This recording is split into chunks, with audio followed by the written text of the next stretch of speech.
And I'm Haley. And we're Show Pony. We probably got started around September. As restrictions allowed us to practice, me and Nick got together. We have been interested in forming a band together for a long time, but we were in previous projects and didn't really allow us to. And yeah, so him and I got together, and Brett lives with him. So that kind of naturally formed, and Nick told us about this guy named Thomas he knows, and he invited him in, and then eventually we needed a bassist, and me and Thomas knew of Haley. It was funny because Show Pony they had made their announcement as a band on like Instagram, and then I remember they were musicians that I already loved from their previous projects, and I was ready to be a fan. And then one day, Mano and Thomas reached out to me. They're like, "Oh, we're actually looking for a bass player." I'm like, "Well, I play bass," so I went over there one day and auditioned, and here we are.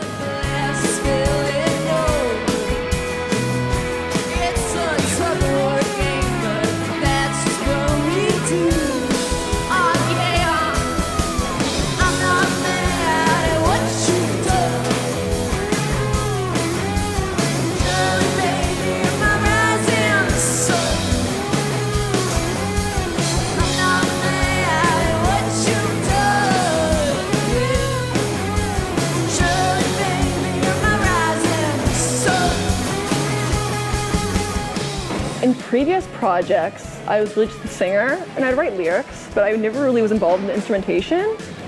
And for this band, being the songwriter, it was important that I did. And so I bought an acoustic guitar, so I will alone write a song, and then at practice bring it to the band, and then from there it kind of grows into something else. And this is like the first project I've been where I've been playing bass. So this has been a very good opportunity for me to learn my skills and be able to learn what my identity is as a bass player. So it's really fun finding our identities together. Yeah, for sure.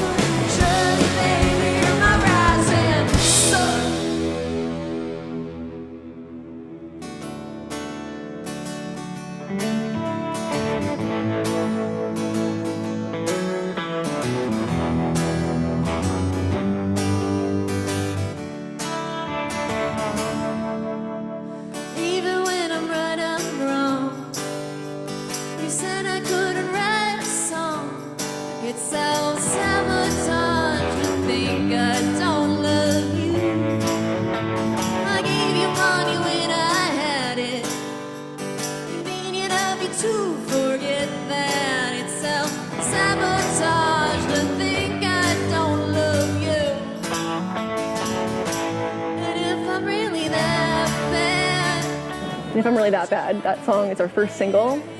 And it's particularly special to me because I think a lot of times in life, we sabotage ourselves and we kind of push people out of our lives that maybe are actually good for us, but because we have this inner self-hatred, we sabotage ourselves.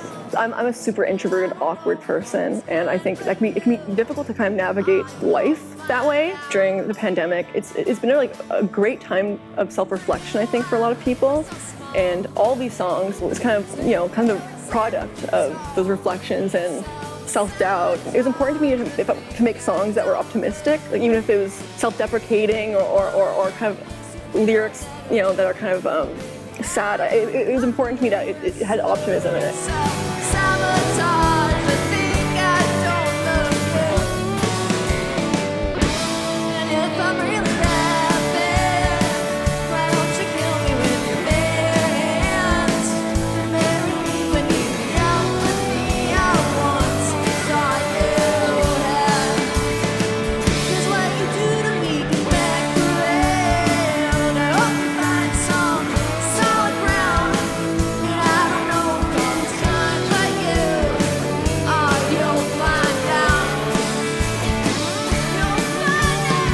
Well, before restrictions got a little tougher, we were demoing and recording. So definitely going back and doing some more of that, finishing off what we started. I don't know if we're going to release an album, probably more just singles at this point. I love the idea of albums, but people don't really necessarily consume music that way. I think what we would do is, release singles and eventually put it on like an LP or something. And just as far as releasing, I think we're just going to keep releasing individual singles.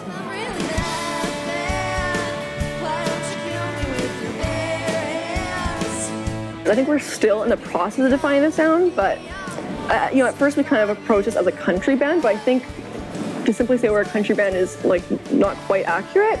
So we're kind of still figuring that out for ourselves, but I think there's a pop influence still, and I think there is a punk influence in I'm Not the Same. The song I'm Not the Same, like there's a punk influence to that song, and me, Nick, and Brett were all really heavily influenced by the 1970s punk scene in New York and UK, so I think things like that will come through. So at this point, like what are we exactly? Still figuring that out.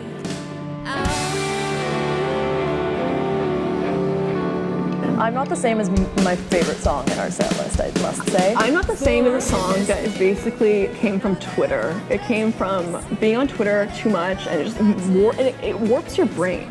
The negativity of the internet warps your brain, and it changes the way you think. I think sometimes we can be more forgiving as people, and I think that's what the song's about, forgiveness.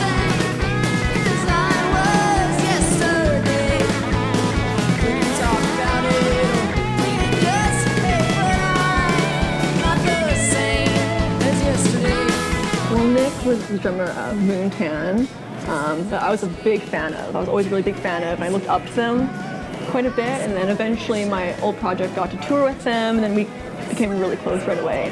I actually grew up to the town next to Thomas. I didn't know him too well until this project. He lived like 20 minutes from me when we were growing up, I guess, because he's from Morden and I'm from Manitou. So saw him in multiple bands and multiple shows and just thought, marveled at his talents and stuff, and now getting to play with him has been really awesome.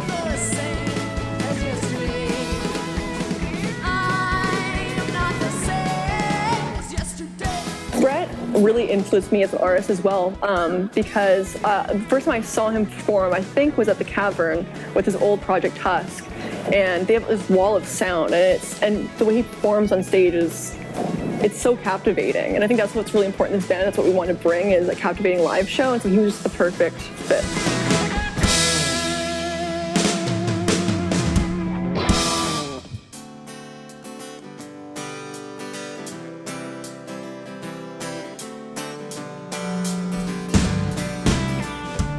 Put the Blame on You.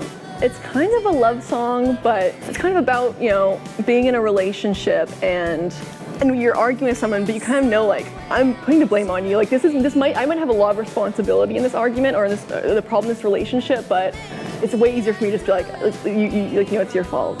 And that's another song I think we definitely tried to find a very country root to that song. Especially, that was one where I added my bass part, and that has like a walking bass line, so just having that, like, If I'm Really That Bad, just that country vibe.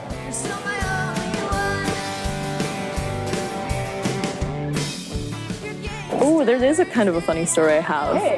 There is, yeah. In Minogue's previous project, Silence Kit, they were looking for a guitarist, and I had signed up to audition. And I don't know, like, I got nervous or whatever, and I didn't end up showing up.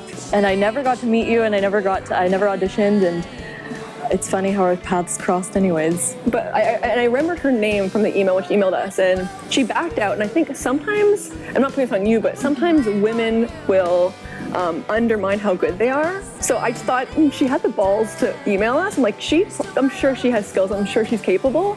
So for this band, we were like she's the first person I thought of. I thought, like, I know Haley can do it. She's dedicated.